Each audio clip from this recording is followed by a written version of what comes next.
ایک بزرگ نے بڑا عبرتناک واقعہ سنایا کہ ان کے زمانے میں ایک بہت بڑے عالم تھے۔ جب ان کا انتقال ہو گیا تو اس عالم کے انتقال کے بعد ان کے کسی شاگرد نے ان کو خواب میں دیکھا کہ برہنہ جسم کے ساتھ ایک چٹیل میدان میں دوپہر کی سخت گرمی سے بے چین اور پریشان ہو کر ادھر سے ادھر دوڑ رہے ہیں، بے قرار اور بے چین ہیں۔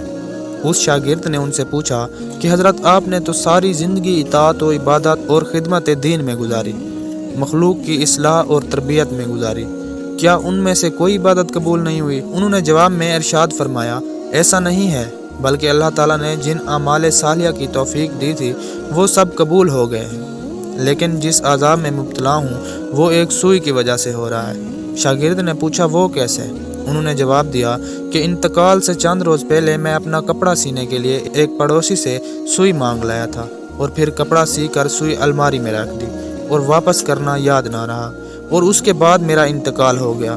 اب یہ عذاب جو تم دیکھ رہے ہو اس ایک سوئی کی وجہ سے ہو رہا ہے۔ تم صبح بیدار ہو کر میرے گھر جانا اور گھر والوں سے کہنا کہ الماری میں فلاں جگہ پر وہ سوئی رکھی ہوئی ہے، وہ تم لے کر میری فلاں پڑوسی کو پہنچا دینا تاکہ مجھ سے یہ عذاب دور ہو جائے۔ چنانچہ وہ شاگرد صبح اٹھ کر سیدھا استاد کے گھر پہنچے اور کہا، فلاں الماری میں فلاں جگہ پر سوئی رکھی ہوئی ہے۔ گھر والوں نے دیکھا تو بتایا کہ ہاں رکھی ہوئی ہے۔ اس شاگرد نے پوچھا کہ تمہیں یہ معلوم ہے کہ کس کی ہے؟ انہوں نے بتایا کہ ہاں، مرحوم فلاں پڑوسی سے لائے تھے، اور ہم نے سوچا کہ ذرا آنے جانے والوں کا سلسلہ ختم ہو جائے، یہ سوئی ان کو واپس کر دیں گے۔ شاگرد نے بتایا کہ میں نے ان کو خواب میں دیکھا کہ وہ اس سوئی کی وجہ سے عذاب میں مبتلا ہیں، اس لیے وہ سوئی تم مجھے دے دو تاکہ میں جلد سے ان کو واپس کر دوں اور ان کی طرف سے تاخیر کی بھی معافی مانگ لوں۔ چنانچہ اس شاگرد نے وہ سوئی لے کر پڑوسی کو واپس کر دی اور ان کو بتایا کہ حضرت کو اس سوئی کی وجہ سے عذاب ہو رہا ہے۔ وہ پڑوسی بھی یہ سن کر رونے لگا کہ کتنی معمولی سی چیز کی وجہ سے ان کو عذاب ہو رہا ہے، میں نے اللہ کے لیے ان کو معاف کر دیا، یا اللہ آپ بھی اپنی رحمت سے ان کو معاف فرما دیں اور ان کا عذاب دور فرما دیں۔ وہ شاگرد کہتے ہیں، جب رات کو میں سویا تو پھر دوبارہ میں نے ان کو خواب میں دیکھا، لیکن اب وہ منظر کچھ اور تھا۔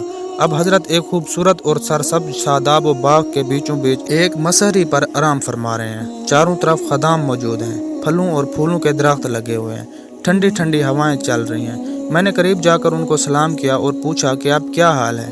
انہوں نے جواب میں فرمایا، جس وقت تم نے پڑوسی کو سوئی پہنچائی اور اس نے یہ کہا کہ میں اللہ کے لیے معاف کرتا ہوں، بس اسی لمحے میرا عذاب ٹل گیا، اور جو نعمتیں تم دیکھ رہے ہو یہ اللہ تعالیٰ نے اپنے فضل و کرم سے اپنے دین کی خدمت کی جو توفیق عطا فرمائی تھی اس کا صلہ ہے۔ اس واقعے سے ہمیں یہ سبق ملتا ہے، ہم کبھی اپنے ذمہ کسی کی کوئی چیز یا کسی کا کوئی حق نہ رکھیں، بلکہ جس کی جو چیز یا جو حق ہمارے ذمہ ہے اسے واپس کر دیں۔ اندازہ کیجئے کہ ایک سوئی کی وجہ سے اس قدر عذاب ہے، اور آج جو بے شمار حقوق العباد کے بارے میں لاپرواہی برتی جا رہی ہے، اس کا کس قدر وبال ہوگا۔ اللہ تعالی ہم سب کی حفاظت فرمائے، آمین یا رب العالمین۔ پیارے دوستو، اگر آپ کو میری یہ ویڈیو اچھی لگی ہو تو میرے اس YouTube چینل کو ضرور سبسکرائب کریں تاکہ میری ہر نئی آنے والی دلچسپ ویڈیو آپ تک بآسانی پہنچتی رہے۔ شکریہ۔